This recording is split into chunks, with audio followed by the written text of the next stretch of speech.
Alam mo ba kung bakit napakalapit sa puso ko ng industriya ng mobility at transportation? Because I am the daughter of a driver. Ang aking ama ay dating truck driver. Lumaki ako na nakikita ang kanyang pagsisikap araw-araw para lamang mabigyan kami ng mas magandang buhay.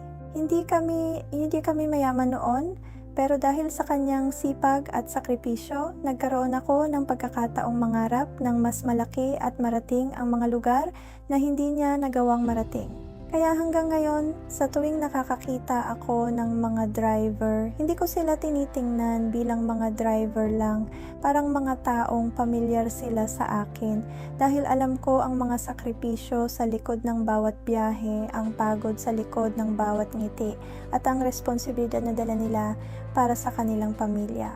Marahil iyon ang dahilan kung bakit araw-araw akong nagsisikap na makatulong sa pag-unlad ng mobility at transportation industry sa Pilipinas, hindi lang para sa mga sasakyan, hindi lang para sa negosyo, kundi para makalikha ng mas maraming oportunidad, mas maraming trabaho at mas magandang kinabukasan para sa mas maraming Pilipino. I see hardworking people chasing a better future for the people they love, just like my father once did.